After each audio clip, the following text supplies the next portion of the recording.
Primera Timoteo capítulo 3, versículo 16. Vamos a leer desde el 14 para tomar el contexto. Esto te escribo, aunque tengo la esperanza de ir pronto a verte, para que si tardo, sepas cómo debes conducirte en la casa de Dios, que es la iglesia del Dios viviente, columna y baluarte de la verdad. E indiscutiblemente grande es el misterio de la piedad. Dios fue manifestado en carne, justificado en el Espíritu, visto de los ángeles, predicado a los gentiles, creído en el mundo, recibido arriba en gloria. Acompáñame en esta mañana en oración delante del trono de la gracia. Oh Padre Celestial, te damos gracias por el privilegio de poder estar en este lugar escuchando tu palabra. Gracias, oh Padre Celestial, por permitirnos adorar tu nombre, por permitirnos, Señor, exaltarte, que vivir sea Cristo. Gracias por enviar a Jesucristo, oh Dios eterno, en rescate por nuestros pecados. Dios Espíritu Santo, te suplicamos en esta mañana que tú asistas al predicador, que traigas convencimiento de pecado a aquellos que están en este lugar y no tienen una correcta relación con Jesucristo. Que al hablar tu nombre pueda ser exaltado. Te suplicamos, oh Padre Celestial, que en todo lugar donde se esté proclamando tu verdad, tú añadas cada día a aquellos que han de ser salvos. Ayúdanos, oh Padre Celestial, danos oídos retenedores de tu palabra, corazones de carne que puedan recibirlas y pies dispuestos a obedecerte. Estos favores te lo pedimos por los méritos de nuestro glorioso Salvador Jesucristo. Amén. Frank Reichels, un sastre francés, él tuvo la determinación de inventar el paracaídas. Él estaba seguro de que cosiendo unas telas de una manera que él entendía resistente, podía salvar la vida de aquellos pilotos que se vieran en peligro volando algún avión y tuvieran la necesidad de lanzarse del avión. Él inició practicando, arrojando maniquíes del quinto piso de algunos edificios, pero tomó la decisión, convencido de que su invento funcionaba, de lanzarse de la Torre Eiffel en París. Contrató un grupo de personas para que le grabaran y pidió permiso para él mismo llevar a cabo aquel experimento. Algunos trataron de disuadirlo de que no lo hiciera, pero él estaba totalmente decidido a hacerlo. El 4 de febrero de 1912 se subió a la Torre Eiffel con aquel invento. Se lanzó, estaba un poco asustado, pero tomó la decisión, se lanzó al vacío y tristemente aquel paracaídas, o lo que él entendía que era un paracaídas, no funcionó.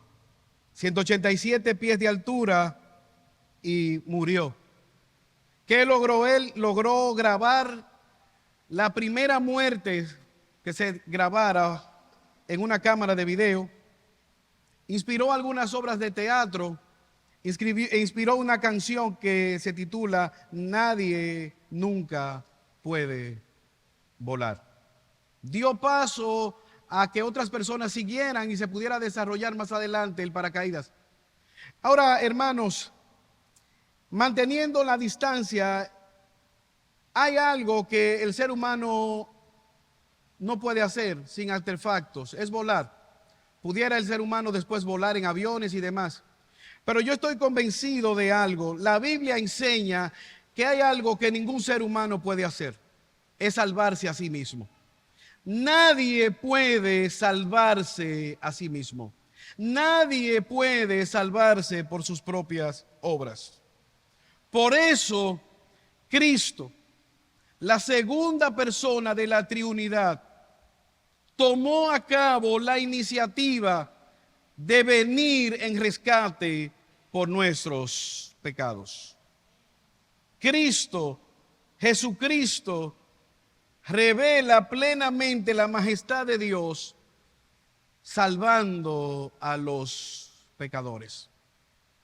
¿De qué habla el pasaje que nosotros acabamos de leer?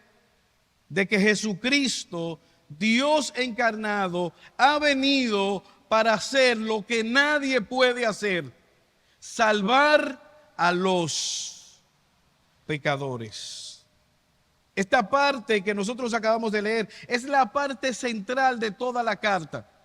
Por eso Pablo le dice a su hijo en la fe, Timoteo: para esto yo te escribo, y aunque tengo la esperanza de ir pronto a verte, yo quiero que tú sepas cómo debes conducirte en la iglesia. ¿Por qué? Porque la iglesia es de Dios y es columna y estandarte, levanta esta verdad.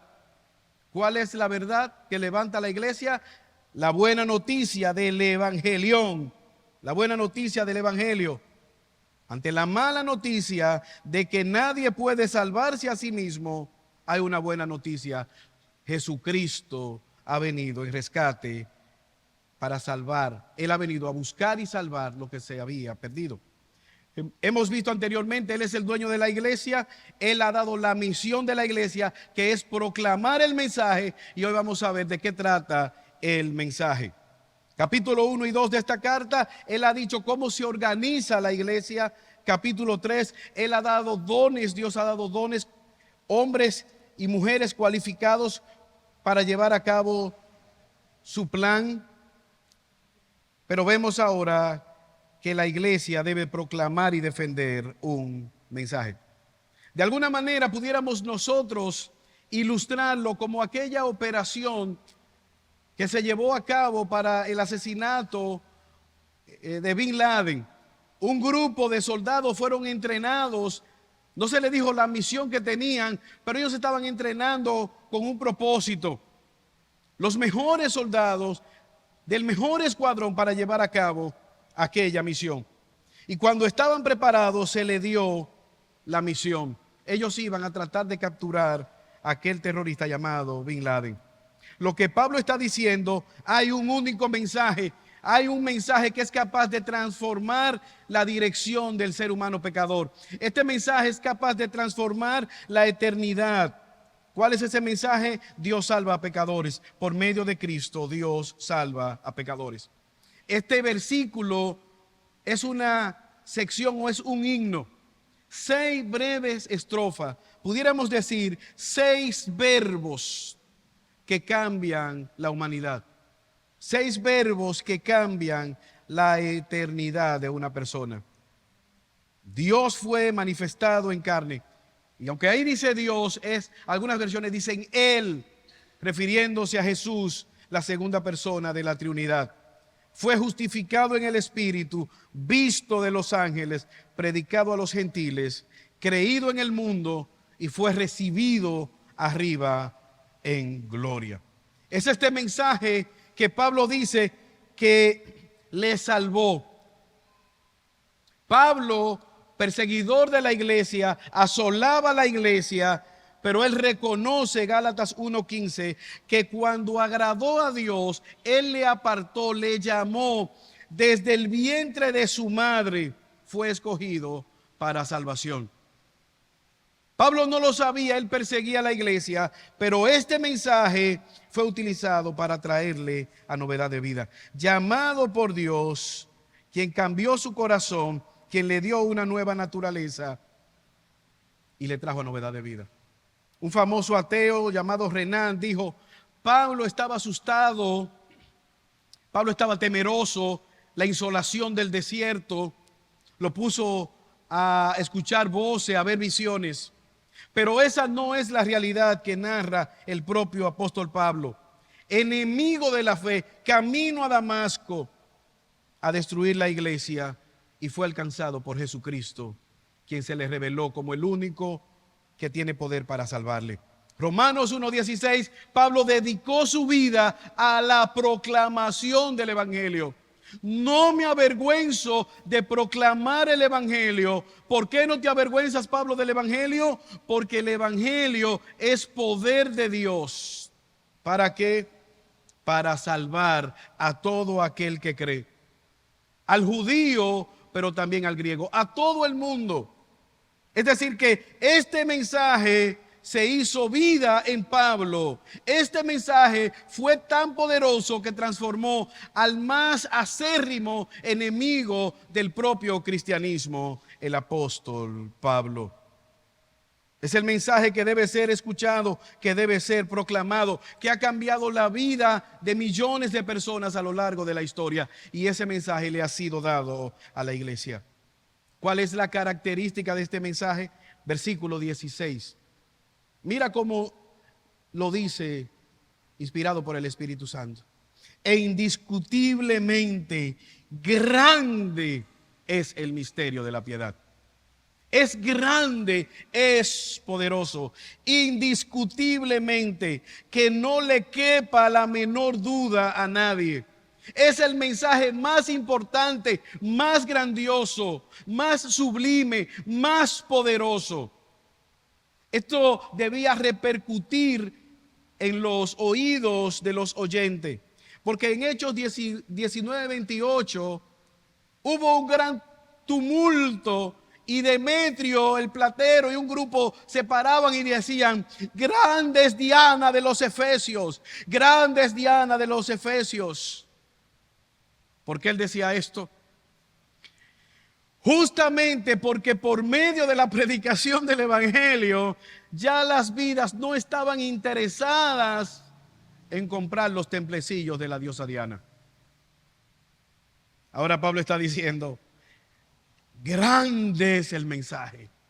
Grande no es Diana, grande es el Dios que proclama la salvación de los pecadores. Hebreos capítulo 10, versículo 21. Teniendo un gran sumo sacerdote sobre la casa de Dios. ¿Quién es este gran sumo sacerdote? Jesucristo. Este es el más grande de todos los mensajes. Es un misterio. Es el mega misterio, el mega mensaje. Misterio es una información, es un conocimiento que por una parte de la historia estaba oculto, que no se tenían todos los detalles. Misterio no es en el caso de como lo plantea el gnosticismo, una verdad revelada solo para algunos iluminados. No, misterio es eso. Estaba oculto por una parte de la historia quién sería el Mesías, cómo Dios llevaría a cabo su plan. Grande, mega, importante, notable, poderoso es este misterio. ¿Cuál es el misterio? Cristo, Jesús es el Cristo que vendría a salvar a los pecadores. Ahora mira, este es un conocimiento que lleva a la piedad. Misterio de la piedad. El hecho de que Cristo, la segunda persona de la Trinidad, se encarnara en rescate nuestro, tiene un propósito. ¿Cuál es ese propósito? El mismo versículo 16 lo dice: la piedad. Llevarnos a apartarnos del pecado, llevarnos a andar en novedad de vida, llevarnos de nuevo a tener comunión con Dios el Padre. ¿Qué hace el pecado? El pecado nos separa de Dios. Muerte física y muerte espiritual. Es la segunda muerte. Ese misterio es la gran obra de salvación. Se refiere a la verdad de salvación y de justicia, ser justificados por medio de la obra de Cristo. Ahora, hermanos, la encarnación de Cristo ha venido a rescatarnos. Cristo ha venido a llevarnos a vivir una vida de santidad, que la perdimos en Adán, en Edén y a lo largo de toda la humanidad. Pecamos en Adán y pecamos en nuestro propio pecado. No podemos ser salvos y esa es la mala noticia. Nuestras buenas obras son trapo de inmundicia. Nadie puede venir con sus frutos delante de Dios. Por eso necesitamos la buena noticia que proclama el Evangelión de que solo en Cristo hay esperanza. Es un misterio. Dios se humanó, Dios tomó forma humana, se hizo débil como tú y como yo para representarnos delante de Dios el Padre. Es el más grande de todos los mensajes. Por eso la iglesia ha gastado toda su existencia a lo largo de la historia en proclamar esta verdad. Millones de predicadores, millones de pastores han muerto proclamando esta verdad. Han arriesgado su vida proclamando esta verdad, que solo en Cristo hay salvación. Si tú puedes olvidar todo lo que voy a decir, no olvides que no te puedes salvar a ti mismo, que solo en Jesús hay esperanza para salvación. ¿Qué plantea este mensaje? Es indiscutible. Mira la uniformidad, cómo habla en singular. Él fue manifestado, justificado, Él fue visto, Él fue predicado, Él fue creído, Él fue recibido. Una persona es el autor y consumador de nuestra salvación. Ahora hay algo a resaltar en este mensaje, ver el paralelismo. Él fue manifestado en carne, pero al mismo tiempo fue justificado en el Espíritu con E mayúscula. La tierra lo vio humanado, el cielo testificó, pero al mismo tiempo fue justificado el propio Espíritu Santo. Los ángeles lo vieron, los hombres, los gentiles creyeron en él. El mundo lo vio, caminó en medio nuestro. El cielo lo recibió como el Rey soberano, fue recibido en gloria. Este texto está revelando la supremacía de Cristo.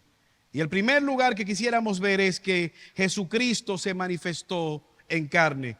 Dios fue manifestado en carne, Jesús se manifestó en carne. Esto es interesante porque en el contexto donde estaba la iglesia de Éfeso, influenciada por los griegos, ellos planteaban que la carne es mala, la materia es mala y entonces el espíritu es bueno. ¿Cómo puede ser Dios bueno y hacerse materia? Ellos no aceptaban esto. Por eso los gnósticos decían que Jesús tenía una apariencia humana, pero no era humana. No era un humano. Era un espíritu que parecía humano, pero no era humano. ¿Qué está diciendo el apóstol Pablo? Él se manifestó, se humanó. Nuestro Dios, Jesús de Nazaret, caminó entre nosotros. No fue que fue creado como un ser humano cualquiera, no. Dios se hizo evidente. Dios tomó la decisión de entrar a la humanidad para rescatar. No conforme a nuestra naturaleza de pecado, Él fue sin pecado. Se encarnó, se hizo visible. Mateo 1:23, la virgen concebirá y dará a luz un hijo y llamará su nombre Manuel, que traducido es Dios con nosotros. Cientos de años antes estaba profetizado. Isaías anuncia al pueblo y dice, tengo un mensaje de parte de Dios. ¿Cuál es ese mensaje? Una virgen va a dar a luz y llamará su nombre Emmanuel, que significa Dios con nosotros. Imagínese al propio Isaías profetizando de parte de Dios. Imagínese a las personas que les están escuchando. Isaías, ¿tú escuchaste lo que tú dijiste de parte de Dios? Las vírgenes no paren. Dios es hombre, pero es Dios. Mateo está diciendo que cuando Jesús nació, es el cumplimiento de esta profecía. Dios encarnado. Pero lo vemos no solamente en su nacimiento, hay una estrella que está anunciando. Imagínense, yo nací, quizás la enfermera dijo nació. Medio feíto, pero nació. Pero este no fue el caso de Jesús. Una estrella está alumbrando el lugar donde él estaba. Podía verse la luz. Los magos llegaron guiados por la estrella. El cielo está testificando que ha pasado algo sobrenatural en el nacimiento de aquel niño. La ofrenda que le traen no solamente fueron pañales, es oro, es un rey. Es incienso, es divino. Es mirra, morirá, era utilizado para embalsamar. Morirá, sufrirá por causa del pecado. María se sorprendió de aquellos regalos y del testimonio dado por aquellos sabios que vinieron de Oriente. Es presentado en el templo y hay unos ancianos esperando, y cuando lo tienen dice: ya es el momento de morir porque mis ojos han visto al Salvador del mundo. Ana, Simeón están ahí esperando aquel momento. Dios les ha guardado esos días extra, el vuelo está comprado, pero ellos están esperando aquel momento para ir a la presencia de su Salvador. Señor, podemos morirnos, el Mesías está aquí. Jesús es el Mesías. Pero vemos la gloria en su ministerio. Aquí sí es fuerte. Jesús se para delante de los fariseos y le dice: antes que Abraham yo soy. Pero tú llegas a los 30 y pico de años y dices que tú estabas antes que Abraham. Sí, y le digo más: Abraham vio mi día y se gozó. Abraham vio aquel día donde él levantó su puño para matar a su hijo y apareció un cordero que sustituyó a su hijo y él no lo tuvo que matar. Y ellos querían entonces matar a Jesús cuando él se atribuye esta divinidad. Juan 1:14, Juan dice: aquel verbo, el verbo de Génesis, que habló y existió, se humanó, fue hecho carne, habitó con nosotros, comimos con él, caminamos con él, estábamos con él en la barca. Vimos su gloria como la del unigénito del Padre, lleno de gracia y de verdad. Vemos su gloria en su bautismo. Del cielo se abre, el Espíritu desciende y Dios el Padre dice: he ahí mi Hijo amado, en el cual plenamente me complazco. A él oíd, a él obedeced. Vemos la gloria de su divinidad. Felipe quiere ver a Dios el Padre y estará complacido. Él le dice: tanto tiempo hace que estoy con vosotros y no me has conocido, Felipe. El que me ha visto a mí ha visto al Padre. ¿Cómo pues dice tú, muéstrame al Padre? Colosenses 1:5, Él es la misma imagen del Dios invisible, el primogénito de la creación. No hay duda de que Jesús es Dios encarnado. ¿Cuál es el propósito por el cual Dios se encarnó? En el plan eterno de Dios, redimir la humanidad. Todos nosotros pecamos. Nadie que busque a Dios, no hay bueno ni a uno. ¿Quién podrá venir en el rescate de la humanidad perdida? Tiene que ser un hombre que nos represente, puesto que es un hombre que ha pecado delante de Dios. Pero al mismo tiempo tiene que ser divino para que su sangre justifique a toda la nación, a toda la humanidad. Gálatas 4:4, cuando vino el cumplimiento del tiempo conforme al plan de Dios, Dios envió a su Hijo, nacido de mujer y nacido conforme a la ley, para que redimiese a los que estábamos bajo la ley, a fin de que recibiéramos la adopción de hijo. ¿Por qué estábamos bajo maldición? Porque la ley dice: haz esto y vive. ¿Qué tienes tú que hacer para ser salvo? Guardar la ley. Guardar los mandamientos de Dios desde tu nacimiento hasta tu muerte. Nunca haber pecado. ¿Cuál es el problema? Que el salmista dice: en el vientre de mi madre ya yo estaba en pecado. Por eso necesitamos de que Cristo viniera por nosotros. ¿Qué implicaciones tiene esto para nosotros en el día de hoy, hermanos? ¿Qué tan interesado está Jesús en salvarnos? Él ha venido a derramar su sangre por nosotros. Yo tengo un amigo, él escribió un libro, y cuando él lo publicó, el libro, en el lugar que él lo publicó, él invitó al vicepresidente para esa época de la República Dominicana, y él estaba ahí, entre los invitados al lanzamiento del libro. El maestro de ceremonia le preguntó al vicepresidente, ¿usted quiere decir algunas palabras? Y a mí me impactó la respuesta que él dio en aquel lanzamiento de este libro. Él dijo, mi presencia es suficiente. Con mi presencia es suficiente. No tengo nada que decir. ¿Qué quiso decir él con esto? El hecho de que yo esté aquí en el lanzamiento de este libro, en una ciudad, un libro de poemas. Mi amigo no es un gran poeta, no es un poeta famoso. El hecho de que él estuviera aquí evidenciaba que él era amigo personal del autor del libro. ¿Qué tan involucrado está Jesús en salvarnos? Él vino en nuestro rescate. Él derramó su sangre por nuestros pecados. Pero al mismo tiempo, esto debe producir en nosotros que veamos la seriedad del pecado.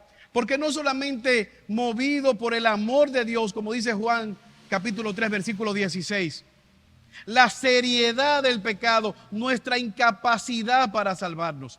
Por eso Pablo ácidamente, enérgicamente, repele o reprende a los Gálatas que querían añadir a la salvación por medio de la obra de Cristo otra cosa y volver a los rudimentos del judaísmo. Hermanos, nosotros en Cristo tenemos todo lo que necesitamos para nuestra salvación. Pero debe producir en nosotros esperanza ante el pecado. Cada vez que tú y yo pecamos, debemos venir cada día en arrepentimiento y fe delante de Él. Tenemos un sumo sacerdote, Jesucristo, que fue tentado, que sufrió, que se identifica en nuestras debilidades, pero al mismo tiempo puede extender el perdón para nuestros pecados. Ahora, esto cobra repercusión para nosotros en el hecho de que muchas veces pecamos y pensamos que nuestro pecado es imperdonable. Hay perdón en Cristo si tú vienes a Él en fe y arrepentimiento.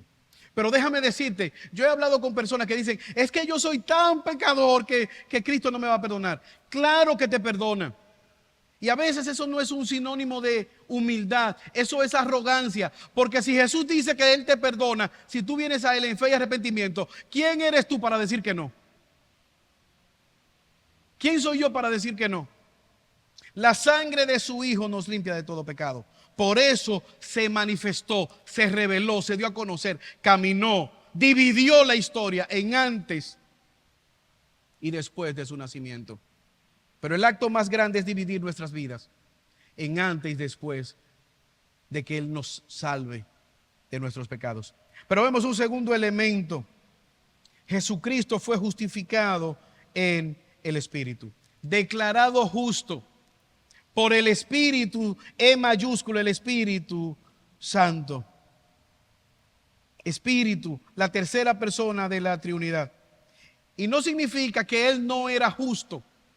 No significa que Jesucristo fue justificado como fuimos nosotros. Lo que significa es que el Espíritu testificó que Él es el único ser humano justo, el único ser humano piadoso, perfectamente justo, sin pecado sobre la faz de la tierra. Eso lo vemos en el bautismo de Cristo. Fue confirmado. Juan lo llama Jesucristo el sin pecado, Jesucristo el santo, Jesucristo la justicia de Dios, Jesucristo la perfección. Imagina por un momento esto. Nunca se puso de malcriado con su madre María. Siempre fue perfecto santo, inocente, sin mancha, sin pecado. Nunca pecó. ¿Quién lo dice? Dios lo dice de Jesucristo. El Espíritu Santo testifica acerca de Cristo. Pero vemos que Jesucristo fue un sacrificio sin pecado en nuestro favor. Y esto es interesante, porque si Él era pecador, ¿cómo puede morir por los pecadores? Si Él mismo está descalificado, si hubiese cometido pecado, cosa que no ocurrió. El Espíritu Santo dice, Jesucristo es el justo. Romanos 1:4. Pablo nos dice que Cristo fue declarado Hijo de Dios con poder, según el Espíritu de santidad, por la resurrección de entre los muertos. El propio Espíritu Santo, en su bautismo, el bautismo de Jesús, testificó. Por medio de los milagros testificó, por medio de la resurrección de los muertos, testificó que Jesucristo es el justo, confirmando su justicia. Esto es interesante, hermanos, porque nosotros debemos y podemos confiar en la obra de Cristo en nuestro favor. Y cobra implicaciones para nosotros porque nos encanta tratar de ganar nuestra salvación. Nos encanta compararnos con otros que están peor que nosotros. Pero Cristo lo ha puesto todo. Él puso la obediencia, Él puso la fidelidad, Él puso la sangre, Él puso todo lo que necesitamos para ser salvos. Por lo tanto, hermanos, esto debe producir en nosotros confianza. No estamos descansando en nuestras propias obras, no estamos descansando en nuestra propia fidelidad. Estamos descansando en la fidelidad de Cristo. Nosotros somos las ovejas. Él es el buen pastor que nos va guiando en medio de este caminar. Nosotros podemos confiar en la sangre gloriosa de Cristo, de que Él no nos va a abandonar. Por eso podemos ir confiadamente delante de Él. Por eso podemos vivir confiadamente en esta tierra. Yo te pregunto, ¿has confiado tú en Cristo? ¿Es Cristo quien te ha perdonado de tus pecados? ¿O puedes tú enalbolar ese discurso de decir, yo no peco como fulano, o yo no hago tal cosa como sutano? ¿Quién puede acusar a los escogidos? ¿Quién puede separarnos de la obra y del amor de Cristo? Hermanos, no hay nada ni nadie podrá separarnos de esa obra que es en Cristo Jesús. Cristo fue justificado. Pero vemos un tercer elemento. No solamente se manifestó en carne, no solamente fue testificado por el Espíritu Santo como Dios encarnado. En tercer lugar, nosotros vemos que fue visto de los ángeles. Se dio testimonio desde el cielo por los ángeles, visitado, servido. Desde su anuncio, desde su nacimiento, su tentación en el desierto, fue fortalecido por ángeles que les ministraban. En su muerte, en su resurrección, vemos cómo ángeles estaban constantemente al servicio de Cristo. Cómo ángeles movieron la piedra, cómo ángeles testificaron a aquellas mujeres de que Él había resucitado. Les dijeron, ¿cómo ustedes están buscando entre los muertos al que resucitó? Él les dijo que se levantaría de la tumba y lo ha hecho.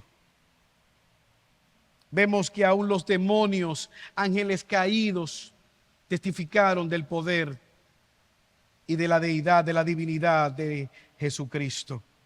Participaron diciendo, Jesús, Hijo de David, ¿qué tú tienes contra nosotros?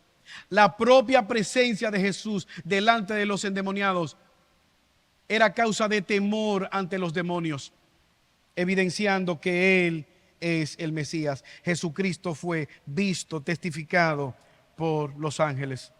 Hechos 1:10, cuando ascendió a los cielos, 2 ángeles estaban con Él. ¿Qué debe producir esto en nosotros? Debe producir reverencia, debe producir adoración, debe producir en nosotros confianza de que aún los ángeles se sometieron a la voluntad de nuestro glorioso Salvador Jesucristo. ¿Cuánto más tú y yo como su iglesia? Por eso Jesús le dijo a sus discípulos, si me amáis, canten bonito, aplaudan mucho. Si me amáis, guardad mis mandamientos. ¿Para qué está esto escrito? Los ángeles se postraron delante de Jesucristo. Tú y yo debemos adorarle a Él también. Los ángeles obedecieron. Tú y yo debemos reverenciar y obedecer a nuestro glorioso Salvador Jesucristo. Yo te pregunto en esta mañana, ¿has creído en Jesús como tu Señor y Salvador? ¿Qué tan sometida está tu vida a la autoridad de Jesús? ¿Recuerdas la oración del Padre Nuestro? Venga tu reino, hágase tu voluntad aquí en la tierra como se hace en el cielo. Hermanos, ¿dónde es que se hace la voluntad de Dios? O déjame preguntártelo de otra manera. ¿Quiénes deben hacer la voluntad de Dios? ¿Los árboles? Ellos la hacen. ¿Pero a quién se refiere Jesús? Mata de mango, hagan la voluntad de Jesús. Paredes, hagan la voluntad de Jesús. Son los discípulos que están pidiendo a Jesús que les enseñe a orar. Y Jesús le dice, cuando ustedes oren, oren para que el reino de Dios, para con que su rey venga y gobierne. ¿Y dónde gobierna el rey? Sobre sus súbditos. Oren para que Dios le dé la voluntad, el deseo, la fortaleza, la fuerza, el carácter para someterse a la voluntad de Dios. De manera voluntaria. Cuando hay tiempo. Porque sabes que la voluntad de Dios se está llevando siempre a cabo. La pregunta que debes hacerte en esta mañana, ¿de qué lado vas a estar? ¿Cuándo tú te vas a someter a la voluntad de Dios? Porque nos vamos a someter. Por eso se predica el evangelio para arrepentimiento, para confesión de pecado, para rendición y postrarnos delante del Rey. Y que Él extienda su misericordia y nos perdone. Pero Él vendrá, y cuando Cristo venga, vendrá a recompensar a su pueblo y a dar justicia a sus enemigos. Y ahí entonces será el lloro y el crujir de dientes. Es la sentencia de un tribunal, la sentencia del juez. Algunos celebran, otros lloran y se lamentan.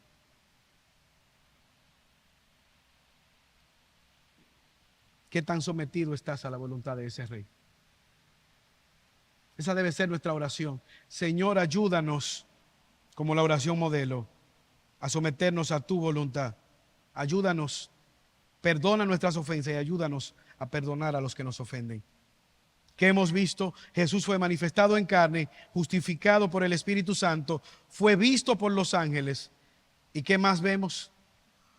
Que fue predicado a los gentiles. Esta buena noticia no se quedó allá en Jerusalén. El mensaje fue dado a la iglesia como la gran comisión. Vayan a todo el mundo y prediquen esta buena noticia. Bautícenle en el nombre del Padre, del Hijo y del Espíritu Santo. Enséñenle estas verdades y recuérdenle que mi presencia está con ustedes hasta el final para bendecirles.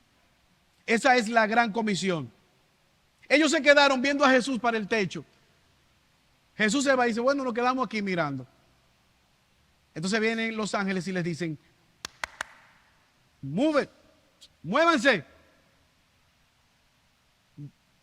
obedezcan, acudan a proclamar la buena noticia de que en el descendiente de Eva ya llegó, que en el descendiente de Abraham, en el cual serían benditas todas las naciones de la tierra, llegó, es Jesús el Salvador. Vayan a todas las naciones y proclamen con claridad, con autoridad, con verdad, con misericordia, esta verdad de que solo en Jesús hay esperanza de vida eterna. No solamente para los judíos, sino también para los gentiles. Hechos 1:8, me seréis testigos en Jerusalén, en Judea, en Samaria y hasta lo último de la tierra, incluida la vega. Gloria a Dios que tuvo misericordia de nosotros. Tú y yo debemos compartir este misterio, esta gloriosa buena noticia. Solo en Jesús hay salvación. Los gentiles fueron proclamados, fueron incluidos en el plan de Dios desde el principio. Ahora este mensaje demanda una respuesta. Quinto lugar, Jesucristo fue creído en el mundo, recibido para salvación y perdón de los pecados. Es una fe salvadora. Demanda una respuesta. Nosotros hemos visto a lo largo de la predicación en el libro de los Hechos que el evangelio produce dos grandes reacciones: apedreamiento y gozo, recepción y rechazo. Ellos iban predicando y en algunos lugares lo querían matar, en otros lugares querían que él se quedara. El evangelio entró a Samaria con una mujer promiscua y ellos no querían dejar salir a Jesús. Pero en otros lugares Pablo entraba y era apedreado. Otra ciudad echó a Jesús y a los discípulos. ¿Sabes qué? Ese mismo efecto produce el evangelio. Salvación, perdón de pecados. Salvación a aquellos que vienen a Cristo confesando sus pecados, viéndose a sí mismos como pecadores, clamando por misericordia, levantando su mano en rendición. Pero al mismo tiempo rechazo. Aquellos que humildemente bajan la cabeza y dicen: yo te aviso. Yo sé que estoy mal. A mí me gusta lo que tú predicas. A mí me gusta esa iglesia. Yo iré, yo visitaré, yo caminaré, yo me convertiré, yo me congregaré. Primer sermón de Pedro, 3,000 personas se convierten. Judea, Samaria, el evangelio llegó como pólvora y las personas eran salvas de sus pecados. Un etíope africano leyendo, confundido, Felipe se le acerca, es salvo, inmediatamente dice: yo quiero bautizarme. Mira lo que hace el Espíritu Santo, trae convencimiento de pecado y él dice: mira una charca, bautícenme. No hay que darle 14 anuncios motivándole para que se bautice. Inmediatamente el Espíritu entra, transforma, cambia, hay novedad de vida. Él dice: quiero bautizarme. Yo creo en Jesús como mi Señor y mi Salvador. Un centurión romano, Cornelio, salvo, un gentil, lejos de Dios, sumido en la idolatría, es salvo. Una samaritana, utilizada como canal de bendición para salvar una nación, para salvar una ciudad. Ese mensaje se sigue extendiendo, se sigue llevando a cabo. Un ladrón colgado en una cruz fue salvo. Cristo es la fuente de nuestra salvación. En ningún otro hay salvación. La historia registra de 2 hombres que cayeron en la catarata del Niágara. Uno de ellos se abrazó a un tronco. Se le lanzó una cuerda para hacer al lado a la orilla. Uno la atrapó y fue al lado a la orilla. Otro tuvo temor y no se soltó de aquel tronco. Desde la orilla le gritaron: suelta el tronco y atrapa la soga. Pero él sentía cierta seguridad porque estaba flotando encima del tronco. Hasta que finalmente el desenlace esperado: cayó y se ahogó en las cataratas del Niágara. Hay personas que están aferradas a una religión y ellos tienen cierta tranquilidad, cierta paz. Yo te ruego, suelta ese tronco y aférrate a Cristo. Porque la Biblia muestra que al final lo que hay es una condenación. Al final lo que hay es tristeza, muerte. Sin Cristo no hay esperanza. Solo en Cristo hay salvación. Creer en Cristo. Fue creído. Pudiéramos nosotros tener falsas evidencias de fe. Simón el mago quemó los libros, pero no era un creyente. Judas era un discípulo de Jesús. Tenía misericordia de los pobres, hacía milagros, pero no era un creyente. Creer implica transformación. Creer implica novedad de vida. A los creyentes se les llamaba convertidos. ¿Por qué? Porque hay un antes y un después de conocer a Cristo. Creer implica una transformación. Lo que antes era para mi ganancia, ahora es pérdida. ¿Por qué? Porque tengo un nuevo paradigma, tengo un nuevo guía. Hay alguien que está guiándome y es Jesús por medio de su palabra, por medio de su Espíritu Santo. Yo te pregunto, ¿eres un creyente de Jesús? A mí me gusta la iglesia, yo la visito. No. ¿Has creído en Jesús? ¿Eres o no eres? ¿Crees o no crees? ¿Obedeces o no obedeces? ¿Vives para la gloria de Jesús o no vives? Creído. Eso fue la promesa. Tiren la red, que yo tengo peces. Proclamen el evangelio, que será creído. Finalmente, Jesucristo fue recibido arriba en gloria. Versículo 16, Él fue exaltado, el Espíritu Santo no le dejó abatido. Hermanos, hay algo que el ser humano no ha podido destruir: la muerte. Muerte, muerte, muerte. Cristo resucitó. El Espíritu le levantó de la tumba. No le dejó postrado en la tumba. No fue comido de gusanos. Y no solamente le levantó de la muerte, le exaltó a su trono. Hechos 1:9. Y habiendo dicho estas cosas, viéndolo ellos, fue alzado y les recibió una nube que le ocultó de sus ojos. Y estando ellos con los ojos puestos en el cielo, entre tanto que él se iba, he aquí se pusieron junto a ellos dos varones con vestiduras blancas, los cuales también les dijeron: varones galileos, ¿por qué estáis mirando al cielo? Este mismo Jesús que ha sido tomado de vosotros al cielo, así vendrá como le habéis visto ir al cielo. Hebreos 1:3. Habiendo efectuado la purificación de nuestros pecados, dice, se sentó a la diestra de la majestad en las alturas. El sumo sacerdote una vez al año entraba al lugar santísimo amarrado a una cuerda para ofrecer sacrificio. Pero había algo que no estaba en aquel lugar, en el lugar santísimo. ¿Sabes lo que no había en el lugar santísimo? Una silla. ¿Por qué? Porque el sumo sacerdote no podía sentarse. El tiempo del sacrificio era constante, ofreciendo sacrificio por los pecadores. Ahora, el autor de los Hebreos dice que nosotros tenemos un más grande sumo sacerdote. Y dice que está sentado a la diestra de Dios el Padre.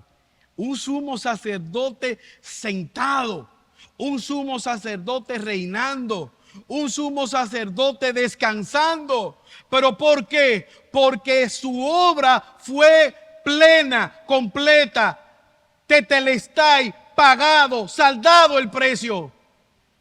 Ya no hay más sangre que se derrama. La sangre de Jesucristo, el justo, nos limpia de todo pecado. ¿Qué debemos hacer? Creer. Y aún la fe es un don de Dios para nosotros. Recibirla. Hermanos, esto debe cobrar repercusión para nosotros. Un mormón puede ser mormón sin saber quién fue José Smith. Un budista puede ser budista sin interesarle quién fue Buda. Un testigo de Jehová puede vivir sin quizás saber ni siquiera quién fue Elena G. de White. Un católico puede vivir sin saber ni siquiera el nombre del Papa. Lo que no existe es un cristiano que no conozca a Jesucristo y tenga una relación con Él. Eso no existe. Jesucristo es el autor y consumador de nuestra salvación. Conocer a Cristo no es sinónimo de activismo religioso. No es sinónimo de hacer muchas cosas que manda la Biblia. Es confiar en Él como nuestro único y suficiente Salvador. Y que todas las cosas vengan, fluyan de esa relación de vivir para su gloria. La oración, debemos orar porque Cristo nos enseñó a orar en dependencia, buscando su voluntad. Podemos orar, ¿por qué? Porque Cristo ha restablecido esa comunión entre Dios y nosotros. Y Él nos oye. Tenemos esperanza ante la muerte porque Cristo resucitó de la muerte. Podemos ser generosos porque Cristo nos ha salvado.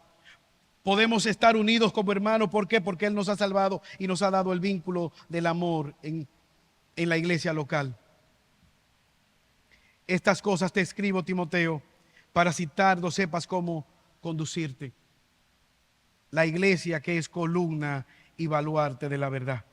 6 estrofas que nos muestran: Jesucristo se hizo hombre, murió por nuestros pecados, resucitó de la muerte, triunfó de la muerte, fue honrado por los ángeles, el Espíritu dio testimonio de él, el Padre le levantó de la tumba y reina intercediendo por nosotros.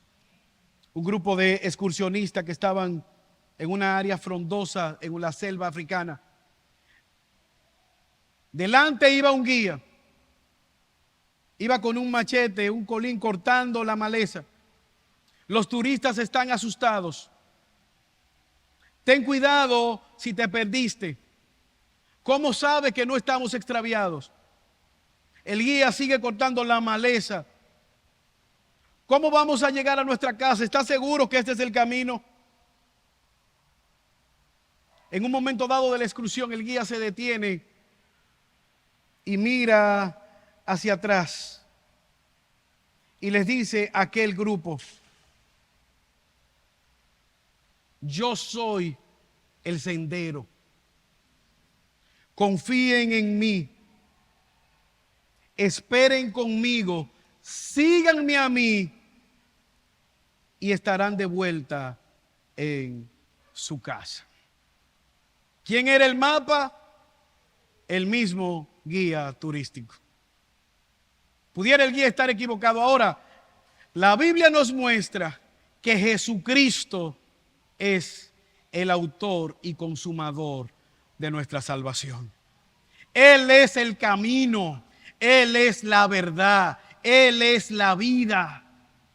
Siguiéndole a Él, caminando detrás de Él, confiando en Él, nosotros tenemos esperanza en esta vida y en el siglo venidero. Que Dios nos ayude a confiar en Él en esta mañana. Gracias, Padre Celestial, por tu palabra. Gracias por Jesucristo.